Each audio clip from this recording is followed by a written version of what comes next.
बनिहाल से हम निकल पड़े हैं श्रीनगर के सफ़र पर और ये लाइन पहले से चल रही है। एक और चीज़ मैं आपको बता दूं, यहाँ पर इस समय जो देश की सबसे लंबी टनल यानी आवाजाही के लिए जो टनल इस्तेमाल हो रही है उसकी हम बात कर रहे हैं। यहाँ पीर पंजाल टनल से होकर ये ट्रेन गुजरेगी।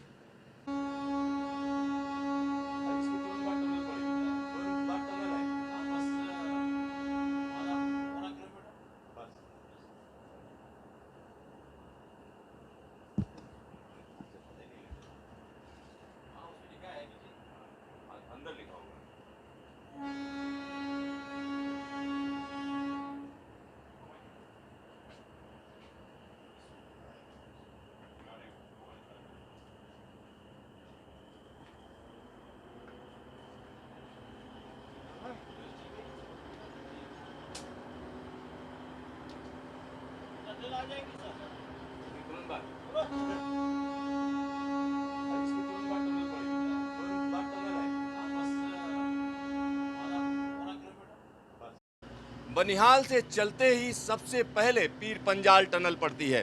पीर पंजाल टनल क्यों महत्वपूर्ण है, इस पर बातचीत करने के लिए अब्दुल रशीद लोन साहब हमारे साथ हैं, जो कि सीनियर सेक्शन ऑफिसर हैं। सर, अगर इस टनल की बात करें, कितनी लंबी ये टनल है? ये 11.215 किलोमीटर्स लॉन्ग है। तो इस समय ये देश की सबसे लंबी टनल है जिसमें आवाजाही हो रही है। बिल्कुल बिल्कुल जनाब, ये इंडियन रेलवेज की लंबी टनल है ये, जो आज तक है। अभी जो हम बनाने जा रहे हैं, अभी ये सेक्शन जो ओपन होने वाला है वो उसमें बड़ी टनलें हैं इससे, लेकिन फिलहाल तो यही बड़ी टनल है 11.215 किलोमीटर जिस पर ट्रेन चल रही है। अच्छा, इस ट्रेन की अगर हम बात करें तो इसको हम घाटी के लिए या कश्मीर के लिए लाइफलाइन कह सकते हैं। बिल्कुल बिल्कुल, ये लाइफलाइन है, लाइफलाइन है ये। पहले तो ये रोड विंटर्स में तो रोड बंद ही रहता था, कोई एक्सेस नहीं थी, महीने महीने भर रोड बंद रहता था, तो लोगों का आना जाना बंद हो जाता था। लेकिन जब से ये रेलवे लाइन बन गई है, बानीहाल से कनेक्ट हो गया है बारामूला तक, तो ये एक्सेस बन गया है, लोगों के लिए सुविधा बन गई है और ट्रैफिक का कोई प्रॉब्लम नहीं है। ठीक है, बीच बीच में मतलब अब तो रोड नेशनल हाईवे बन गया है, लेकिन इससे रेलवे लाइन से काफ़ी फ़ायदा हुआ है लोगों को। रेलवे लाइन से निश्चित तौर पर फायदा होता है और यहाँ पर भी लोगों को फायदा मिल रहा है। एक और चीज़ मैं आपको बताना चाहूँगा कि बनिहाल से कटरा के बीच में भी ज़बरदस्त काम चल रहा है और ये काम इसलिए किया जा रहा है ताकि श्रीनगर से सीधा सीधा कन्याकुमारी तक ट्रेनों को पहुँचाया जा सके, यानी जो आवाजाही है उसको सुगम बनाने की कोशिश की जा रही है। यहाँ पर आप देख सकते हैं कि किस तरीके का ट्रैक है, आसपास का टेरेन आप देख सकते हैं और यहाँ बड़ी संख्या में हम कह सकते हैं टूरिस्ट पहुँचते हैं। और जब टूरिस्ट पहुँचते हैं तो सबसे बड़ी जो जिम्मेदारी होती है, ख़ास तौर पर आवाजाही की अगर हम बात करें तो काफ़ी आसान हो जाएगी। जब कटरा बनिहाल आपस में जुड़ जाएगा तो आपको लगता है श्रीनगर में जो है लोगों की आवाजाही बढ़ेगी? बहुत बढ़िया रहेगा, बहुत बढ़िया आवाजाही तो बनी रहेगी लोगों को। मतलब अभी रोड से तो टाइम लगता है, लेकिन जब ट्रेन चलेगी तो टाइम भी हमारा बच जाएगा। लोग इजीली दिल्ली से बैठ के या इंडिया के किसी भी कॉर्नर से, हमारे कंट्री कहीं भी से, किसी भी स्टेट से लोग बैठेंगे तो बहुत कम टाइम में श्रीनगर पहुंच जाएंगे। बिल्कुल आवाजाही तो बढ़िया रहेगी। आवाजाही पे एक बड़ा असर पड़ेगा। यहाँ पर आपको हम दिखा रहे हैं कि किस तरीके से ये ट्रेन चल रही है और इसी तरीके से हूबहू इसी तरीके से हम कह सकते हैं कि कटरा और बनिहाल के बीच में भी ट्रेन चलेगी। लेकिन कटरा बनिहाल की जब हम बात करते हैं तो कटरा बनिहाल में कई सुरंगें हैं, एक नहीं कई सुरंगें हैं जो बड़ी बड़ी सुरंगें हैं। और एक और चीज़ है, जब बड़ी सुरंगें होती हैं उसके अंदर स्केप टनल भी बनाई जाती है और यहाँ पर अभी थोड़ी ही देर में आपको देश की सबसे लंबी रेल टनल यानी इस समय जो मौजूदा रेल टनल है जिसमें ट्रेन चल रही है, अगर हम उसकी बात करें तो उससे होकर हम गुजरेंगे और आपको हम बताएंगे कि किस तरीके की टनल है। यहाँ पर आप देख सकते हैं उसी टनल में हम प्रवेश कर चुके हैं और ये लंबी टनल है, काफ़ी लंबी टनल है। और एक और चीज़ मैं आपको बता दूं, यहाँ जो सिग्नलिंग काफ़ी महत्वपूर्ण रहती है। इसके अंदर किस तरीके से सिग्नलिंग मेंटेन करते हैं? इसमें ऑटोमेटिक कंट्रोल सिस्टम है। इसमें एक मेन कंट्रोल रूम बनाया है बानिहाल रेलवे स्टेशन पे, जहाँ जो पूरे टनल का कंट्रोल कर रही है दोनों तरफ से। कोई हर एक मूवमेंट, वेंटिलेशन, सारा कुछ इसी में, लाइटिंग सारा कंट्रोल होता है मेन कंट्रोल से जो बानिहाल स्टेशन में है। मेन कंट्रोल से इसको कंट्रोल किया जाता है। सर इसके अंदर जैसे अगर हम देखें, जब ये टनल चलती है यानी जब इसमें गाड़ियाँ चलती हैं, उस समय जो लोग इसके अंदर मान लिया ट्रैक मेंटेनेंस के जो लोग हैं वो क्या करते हैं, किधर उसके लिए जगह बनाई गई है? बिल्कुल, उसमें एक्सेस रोड बना है, 3 मीटर वाइड बना है रोड, एक्सेस रोड। उसमें अगर मेंटेनेंस के लोग होंगे तो वो उस रोड के वैसे अपने आप को रख सकते हैं, रेस्क्यू कर सकते हैं। रेस्क्यू रोड है ये रेस्क्यू रोड है। उससे ये मेंटेन जो भी काम करना होगा, जो ये ट्रैक के रिलेटेड जो काम होता है वो उसमें कर सकते हैं। यहाँ पर आपको हम सुरंग दिखा रहे हैं, इसी तरीके की सुरंगें कटरा बनिहाल के बीच में है। उनका मेंटेन करना, उनको मेंटेनेंस करना वो भी बड़ी जिम्मेदारी होती है। तो जो टनल्स बनाई जा रही हैं खास तौर पर कटरा बनिहाल में, वो ब्लास्टलेस बनाई जा रही हैं। तो ब्लास्टलेस में क्या फ़ायदा होता है? ब्लास्टलेस में मेंटेनेंस इश्यूज कम रहते हैं। ब्लास्ट ट्रैक में मेंटेन करना, ब्लास्ट रिन्यूअल होता है, फ्रीक्वेंट रिन्यूअल्स होते हैं मेंटेनेंस के, लेकिन इसमें मेंटेनेंस बहुत कम होता है। एक बार ब्लास्टलेस ट्रैक बन गया, कोई मेंटेनेंस की ज़रूरत नहीं है इसमें। यहाँ पर आप समझ सकते हैं ब्लास्टलेस ट्रैक क्यों बनाया जा रहा है। उसके बारे में लोन साहब बता रहे हैं कि इसमें मेंटेनेंस कम लगता है। सर एक और चीज़ मैं जानना चाह रहा हूँ, जब टनल के अंदर इस टनल के अंदर सिंगल ट्रैक है या डबल है? सिंगल ट्रैक है इसमें विद एक्सेस रोड। एक एक्सेस रोड है बगल में और ट्रैक सिंगल है। यहाँ पर सिंगल ट्रैक है और इसी तरीके से सिंगल ट्रैक आपको कटरा बनिहाल के बीच में है।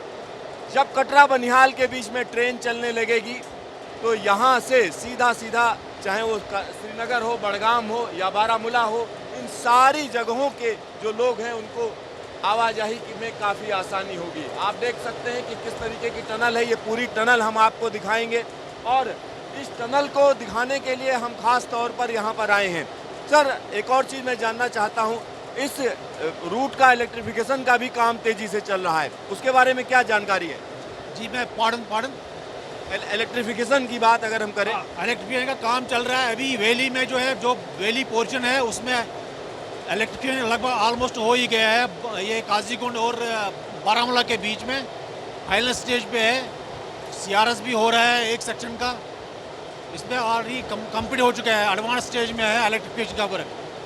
यहाँ पर ये हम कह सकते हैं रेल मंत्रालय का पूरा फोकस है कि ज़्यादातर इलाकों में जहाँ पर भी ब्रॉड गेज का इलेक्ट्रिफिकेशन है उसको पूरा कर लिया जाए। 2023 का टारगेट दिया गया है और 2023 तक पूरे देश भर में ब्रॉड गेज का इलेक्ट्रिफिकेशन पूरा कर लिया जाएगा। यहाँ की अगर हम बात करें, श्रीनगर घाटी की बात करें, तो यहाँ पर भी इलेक्ट्रिफिकेशन का काम तेज़ी से चल रहा है और CRS भी हो रहा है। और ख़ास बात यह है कि इलेक्ट्रिफिकेशन हो जाने के बाद आसानी ये होती है कि आपको इंजन नहीं बदलना पड़ता है। तो जब इंजन नहीं बदलना पड़ता है तो क्या फ़र्क पड़ता है? नहीं, इंजन तो चेंज करना पड़ेगा। अमूमन अगर जैसे डीजल इंजन से आप इलेक्ट्रिफिकेशन नहीं हुआ है तो आपको इंजन बदलना पड़ता है, मतलब इलेक्ट्रिक इंजन के बाद आपको डीजल पे आना पड़ता है। तो उस तरीके की दिक्कत जब ये सेक्शन जुड़ जाएगा तो नहीं आएगी। हाँ बिल्कुल, फिर तो जब इलेक्ट्रिफिकेशन हो जाएगा, इलेक्ट्रिक इंजन आ जाएगा, फिर तो डीजल वगैरह का कंजप्शन तो नहीं होगा, इसमें रिक्वायरमेंट नहीं होगी, तो फ़ायदा तो होगा इसमें। तौर पर आप देख सकते हैं कि किस तरीके की टनल है और मैं कैमरामैन से कहूँगा वो टनल दिखाएं कि किस तरीके की टनल है और उसके बाद हम आपको बताएंगे कि इस समय जो काम चल रहा है कटरा बनिहाल के बीच में, यहाँ से किस तरीके से आगे की प्लानिंग है उसके बारे में हम बात करेंगे। तो यहाँ पर आप देखिए टनल किस तरीके की है।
अब हम काजीगुंड आ चुके हैं। पहले इस रास्ते पर यानी बनिहाल से काजीगुंड आने में काफ़ी टाइम लगता था। कितना टाइम लगता था पहले अगर ट्रेन का इस्तेमाल ना किया जाए? ट्रेन का इस्तेमाल 1.5 घंटा लगता था। 1.5 घंटा बनिहाल और काजीगुंड के बीच में लगता था बाई रोड। कि अगर बनिहाल से काजीगुंड लोग आते थे तो तकरीबन 1.5 घंटा लगता था बाई रोड, लेकिन अब वही सफ़र मुश्किल से 20 मिनट में पूरा हो गया। और यही चीज़ें जो है हम कह सकते हैं कटरा बनिहाल के लिए रहेंगी। कटरा बनिहाल की अगर हम बात करें तो कटरा बनिहाल का जो रास्ता है वो कहीं ना कहीं लोगों को सुविधा देगा। इसी तरीके से तमाम टनल्स लोगों को एक तरफ से दूसरी तरफ ले जाएंगी। और यहाँ जिस तरीके का ट्रैक बिछा हुआ है इस तरीके का ट्रैक वहाँ पर नहीं है, क्योंकि ये बैलास्ट ट्रैक है। यहाँ पर जो आप ट्रैक देख रहे हैं बैलास्ट ट्रैक है, लेकिन कटरा बनिहाल का जो पूरा का पूरा इलाका है अगर हम उसकी बात करें तो वहाँ पर बैलास्टलेस ट्रैक रहेगा। तो यहाँ ये बड़ा फ़र्क है। दूसरा फ़र्क क्या है, अब हम घाटी में आ चुके हैं। ये इलाका हम कह सकते हैं घाटी का इलाका है। तो यहाँ पर अब आगे कोई सुरंग नहीं है फ़िलहाल। और अगर उस इलाके की बात करें तो वहाँ पर 111 किलोमीटर के रास्ते में एक बड़ा रास्ता है, यानी हम कह सकते हैं 98 किलोमीटर का रास्ता सुरंग से होकर जाता है। तो ये बड़ा फ़र्क है। आने वाले दिनों में इसी तरीके से ट्रेनें हम कह सकते हैं सीधा सीधा श्रीनगर से कटरा की तरफ चलेंगी और कनेक्टिविटी बढ़ जाएगी। तो यहाँ अब ट्रेन की रफ्तार देखिए कि किस तरीके से यहाँ पर लोगों को इधर से उधर ले जाने का काम होता है। और इसी तरीके से जब ट्रेनें चलेंगी तो निश्चित तौर पर लोगों की सुविधा बढ़ेगी। कैमरामैन DK शर्मा के साथ सिद्धार्थ, न्यूज स्टेशन काजीगुंड।